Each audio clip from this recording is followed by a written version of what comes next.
अस्सलामु अलैकुम वरहमतुल्लाहि वबरकातुहू। नाज़रीन और सामिईन इकराम, उम्मीद करता हूँ आप लोग खैर वाफिस से होंगे। अल्लाह तबारक व तआला आप लोगों को मज़ीद खुश रखे और नेक अमल करने की तौफ़ीक़ अता फ़रमाए। नाज़रीन इकराम, अहम खबर है, इस वीडियो को मुकम्मल देखिएगा और ज़्यादा से ज़्यादा लोगों तक शेयर कीजिएगा। नाज़रीन इकराम, अगर हमारे चैनल पे नए हैं तो हमारे चैनल को ज़रूर सब्सक्राइब कर लीजिए। नाज़रीन इकराम, इलेक्शन से पहले क्या होने वाला है बिहार के अंदर, तो मेरे भाई और दोस्तों, आपको वो वीडियो दिखाएंगे और पूरी वीडियो आप लोगों से एक गुजारिश है कि देखनी है और देखने के बाद तमाम लोगों तक शेयर करना है।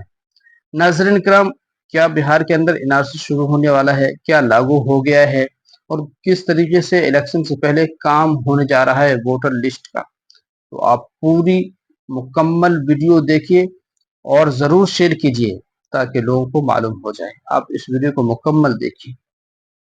वोटर लिस्ट वेरिफिकेशन के नाम पर बिहार में एनआरसी की जा रही है।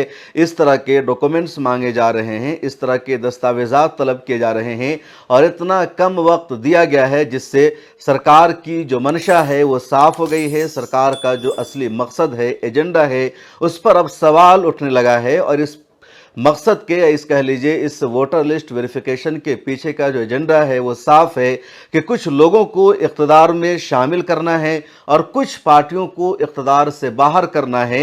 उनको चुनाव न जीतने देने का पूरा हथकंडा अपनाना है, यही इसके पीछे का पूरा खेल है। और यूं ही नहीं कहा जाता है कि दिल्ली का जो रास्ता है वो यूपी और बिहार से ही तय होता है। हिंदुस्तान में 29 से ज़्यादा स्टेट हैं, लेकिन तमाम रियासतों में या तमाम इलेक्शन में सबसे ज़्यादा अगर वैल्यू कहीं के इलेक्शन की होती है तो वो यूपी है और बिहार है। यूपी में लोकसभा की 80 सीटें हैं और असेंबली की 400 से ज़्यादा सीटें हैं। बिहार में लोकसभा की 40 सीटें हैं और असेंबली की भी 240 सीटें हैं। और इस साल अक्टूबर नवंबर के महीने में बिहार में असेंबली का इलेक्शन होना है। पिछले 20 सालों से तकरीबन वहां एनडीए की सरकार है, यानी नीतीश कुमार की और या कह लीजिए जनता दल की और बीजेपी की। बीच बीच में कुछ वक्फे के लिए आरजेडी और जदयू की सरकार भी बनी है, जिसको महागठबंधन की सरकार कहा गया। लेकिन देखा जाए तो 2005 से लेकर के 2025 आ गया, एनडीए अकेले सत्ता में है और रिश्ता बड़ा पुराना है। कहा जाता है कि जनता दल यूनाइटेड का और बीजेपी का जो रिश्ता है बड़ा नेचुरल है। लेकिन अब इस सरकार के खिलाफ है आवाम बिहार में बदलाव चाहती है, लेकिन बदलाव ना हो पाए उसके लिए अब वोटर लिस्ट में ही घपला शुरू हो गया है। और इन दिनों वोटर लिस्ट वेरिफिकेशन का नाम शुरू हो गया, जिसमें यह कहा जा रहा है कि जिन लोगों का नाम या कह लीजिए जिन लोगों की जो पैदाइश है 1947 से पहले की है, उन्हें अपना बर्थ सर्टिफिकेट दिखाना होगा। इसी तरह 1947 और 2004 के बीच में जिन लोगों का जन्म हुआ है, जिनकी पैदाइश हुई है, उन्हें अपना बर्थ सर्टिफिकेट दिखाने के साथ साथ अपने माँ या बाप में से भी किसी एक का बर्थ सर्टिफिकेट दिखाना होगा। उनकी जाए पैदाइश क्या है और उनकी तारीख़ पैदाइश क्या है, इसका सबूत दिखाना होगा। और जिन लोगों की पैदाइश साल 2004 के बाद हुई है, उन्हें अपने माँ बाप दोनों की तारीख़ पैदाइश को साबित करना होगा, जाए पैदाइश को भी साबित करना होगा। लेकिन सबसे ज़्यादा सवाल उठ रहा है कि 1947 से पहले जिनकी पैदाइश हुई है, वोटर लिस्ट में उनका नाम है, उनको भी मशकूक करार दिया जा रहा है और कहा जा रहा है उन्हें भी अपनी शहरियत का सबूत दिखाना होगा, उन्हें भी तारीख़ पैदाइश को साबित करना होगा, उन्हें भी बर्थ सर्टिफिकेट दिखाना होगा। और इस पूरे काम के लिए जो वक्त दिया गया है उस पर सबसे ज़्यादा सवाल है, क्योंकि 28 जून से ये शुरू हुआ और 25 जुलाई 2025 तक ये जारी रहेगा। सिर्फ 28 दिनों का ही टाइम है। बिहार में तकरीबन 10 करोड़ की आबादी है, इतना बड़ा रकबा है, बल्कि आज के दौर में बिहार की आबादी और ज़्यादा बढ़ चुकी है। और 78,000 अराकीन को या कह लीजिए वर्कर को लगाया गया है, जो घर घर जाएंगे, एक फॉर्म देंगे, उनका फॉर्म भरवाएंगे, फिर उस फॉर्म को कलेक्ट किया जाएगा। ऐसा नहीं कि जो पूरा काम है सिर्फ ऑनलाइन होगा। तो 28 दिनों में बिहार की 10 करोड़ से ज़्यादा आबादी का वोटर लिस्ट वेरिफिकेशन किया जा रहा है। और इसी पर सवाल उठ रहा है कि 28 दिनों में इतना बड़ा काम कैसे अंजाम पाएगा। अगर इसको करना था तो पहले से करना था। और उससे ज़्यादा सवाल इस बात पर उठ रहा है कि बर्थ सर्टिफिकेट बनाने का तो पहले कोई रिवाज नहीं था, या 1990 के पहले जो लोग हैं उनमें से ज़्यादातर ने स्कूल का मुंह नहीं देखा है। उनमें 90% आबादी उन लोगों की है जिन्होंने मैट्रिक तक नहीं किया है, जिन्होंने कोई तालीम हासिल नहीं की है। और जब उनके पास मैट्रिक की सर्टिफिकेट नहीं है, उनका बर्थ सर्टिफिकेट नहीं बना हुआ है तो वो कहाँ से अपनी तारीख़ पैदाइश को साबित करेंगे या जाए पैदाइश को साबित करेंगे। हाँ, 1990 के बाद जिन लोगों का जन्म हुआ है उनका एक तरह से मैट्रिक का सर्टिफिकेट मिल सकता है या कम से कम उनकी बर्थ सर्टिफिकेट भी मिल सकती है, हालांकि उनका भी कम है। 2004-05 के बाद इसका रिवाज आम हुआ है बर्थ सर्टिफिकेट बनाने का, और अब भी देहातों में, गांव घर के इलाकों में बर्थ सर्टिफिकेट बनाने का उतना रिवाज नहीं है जितना शहरों में है। दिल्ली, मुंबई, कोलकाता या जो भी बड़े शहर हैं वहाँ बर्थ सर्टिफिकेट बनाने का रिवाज है, या जिन बच्चों का जन्म अस्पताल में होता है वहाँ आसानी से उनका बर्थ सर्टिफिकेट बन जाता है। लेकिन गांव घर में अभी तक इसका माहौल नहीं है, रिवाज नहीं है। जो लोग 1 जुलाई 1987 से पहले के जन्मे हुए हैं, यानी जिनकी जो तारीख़ पैदाइश है, जिनकी जो विलादत है वो 1 जुलाई 1987 से पहले की है, तो उनको अपने जन्म का प्रमाण दिखाना होगा, यानी उनको साबित करना होगा कि वो कब पैदा हुए, कहाँ पैदा हुए और पैदाइश का सबूत क्या है। तो पैदाइश का सबूत यही होता है कि आपके पास बर्थ सर्टिफिकेट हो, या कम से कम मैट्रिक का सर्टिफिकेट है तो उस पर डेट ऑफ बर्थ लिखा जाता है या प्लेस ऑफ बर्थ लिखा जाता है। तो इस तरह का कोई ना कोई सबूत दिखाना होगा, और 1987 से पहले वालों लोगों के पास और बिहार में वो भी बर्थ सर्टिफिकेट मिल जाए, ये इम्पॉसिबल है। उसके बाद इसमें जो दूसरी शर्त है वो ये कि जो लोग 1987 से 2 दिसंबर 2004 के बीच में पैदा हुए हैं तो उन्हें अपने साथ साथ अपने माता या पिता में से किसी एक का बर्थ सर्टिफिकेट दिखाना होगा, कागज़ दिखाना होगा। यानी 1987 से 2004 के बीच में पैदा होने वालों का अपना भी बर्थ सर्टिफिकेट दिखाना होगा, अपना भी जन्म का सबूत उन्हें देना होगा, और उनके माँ बाप में से एक का बर्थ सर्टिफिकेट भी पेश करना होगा। उसके बाद जो लोग 2 दिसंबर 2004 के बाद पैदा हुए हैं उन्हें अपना भी सबूत देना होगा, अपने माँ बाप का भी सबूत देना होगा।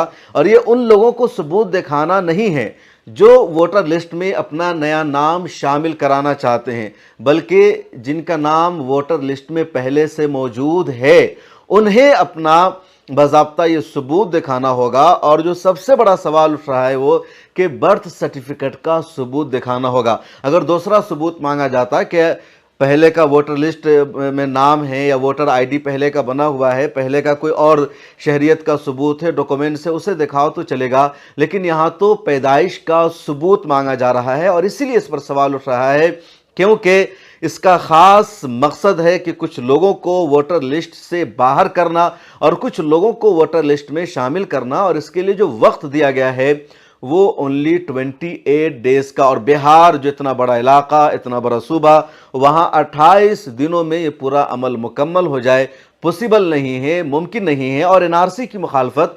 2019-20 में इसलिए की गई थी। असम में एनआरसी को लाया गया और असम में एनआरसी पर जो सवाल उठा इसलिए क्योंकि वहाँ ऐसे डॉक्यूमेंट्स मांगे गए थे जो लोगों के पास नहीं थे। फिलहाल सुप्रीम कोर्ट ऑफ इंडिया में मामला आया था और सुप्रीम कोर्ट की निगरानी में एनआरसी का अमल शुरू हुआ और तकरीबन 19 लाख लोग फाइनल रजिस्टर से बाहर हो गए। अब असम की सरकार ने ही उसको मानने से इनकार कर दिया है। उसके बाद जब सिटीजनशिप अमेंडमेंट एक्ट आया 2019 में तो अमित शाह ने, देश की हुकूमत ने ऐलान किया देश भर में एनआरसी कराई जाएगी। और एनआरसी में भी इसी तरह के शहरियत के सबूत मांगे जा रहे थे कि अभी जो आधार कार्ड है, वोटर आईडी कार्ड है, ये शहरियत के सबूत के लिए काफ़ी नहीं है, बल्कि कुछ और तरीके से आपको शहरियत को साबित करना होगा।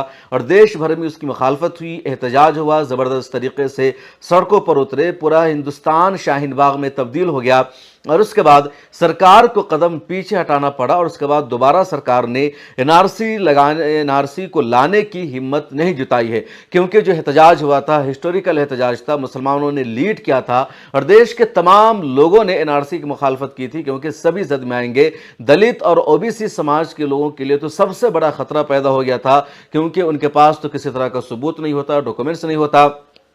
और अब बिहार में एनआरसी तो नहीं लाई गई है, लेकिन वोटर लिस्ट वेरिफिकेशन के नाम पर जिस तरह का डॉक्यूमेंट्स मांगा जा रहा है, जिस तरह के सबूत मांगे जा रहे हैं, वो इनडायरेक्ट वे में एनआरसी है। और इसी वजह से आरजेडी, कांग्रेस और अपोजिशन की तमाम पार्टियां इसका विरोध कर रही है। और सबसे ज़्यादा हैरानी की बात यह है कि नीतीश कुमार, जो अब तक सेकुलर छवि के नेता माने जाते रहे हैं, जिन्होंने बिहार की आवाम को आगे ले जाने का काम किया है, जिन पर बिहार की जनता भरोसा करती है, वो कैसे वोटर लिस्ट वेरिफिकेशन के लिए इस तरह की शर्तें लगा सकते हैं कि 1987 से पहले पैदा होने वालों को अपने जन्म का, अपनी पैदाइश का सबूत देना होगा। भले ही उनका पहले से वोटर लिस्ट में नाम है, और अगर वो सबूत नहीं दिखाएंगे, डॉक्यूमेंट्स नहीं दिखा पाएंगे, तो वोटर लिस्ट से उनका नाम हटा दिया जाएगा। जिनका 1947 से पहले जन्म हुआ है, 1947 से 2004 के बीच में जिनका जन्म हुआ है, उनको अपना बर्थ सर्टिफिकेट दिखाने के साथ साथ माँ बाप का भी बर्थ सर्टिफिकेट दिखाना होगा, नहीं तो उनका नाम भी वोटर लिस्ट से हटा दिया जाएगा। और 2004 के बाद वालों के लिए तो लाजमी कर दिया गया अपना भी, माँ का भी, बाप का भी, वरना वोटर लिस्ट में रहने का कोई हक नहीं बनता है। यह बिहार सरकार फैसला कर रही है। आपकी इस बारे में क्या राय है? इस पूरे प्रोसेस का, वोटर लिस्ट वेरिफिकेशन का मकसद और एजेंडा क्या है? कमेंट सेक्शन में अपनी राय जरूर लिखिए। तो मेरे भाइयों और दोस्तों, आप लोगों ने मुकम्मल वीडियो भी देखा और हमें उम्मीद है इस पर अमल करेंगे। तो मेरे भाइयों और दोस्तों, क्या दस्तावेज लगेंगे? वोटर लिस्ट में नाम रहने के बाद भी अपने वोटर लिस्ट को देखते रहना है, क्या आपका नाम है क्या नहीं है। तो मेरे भाइयों और दोस्तों, आप इस वीडियो को ज़्यादा से ज़्यादा लोगों तक शेयर करें ताकि तमाम लोगों को मालूम हो जाए कि इलेक्शन से पहले क्या होने जा रहा है, क्या होने वाला है। तो मेरे भाइयों और दोस्तों, सबसे पहले आप लोगों से ये गुजारिश करेंगे कि जिन हजरात के वोटर लिस्ट में नाम है, तो अपने बच्चों का और अपना खुद भी जन्म प्रमाण पत्र बनवाएं। और अगर वालिद हैं तो पैसा देकर बनवाने की कोशिश करें ताकि आने वाला वक्त में ज़रूर काम आएगा।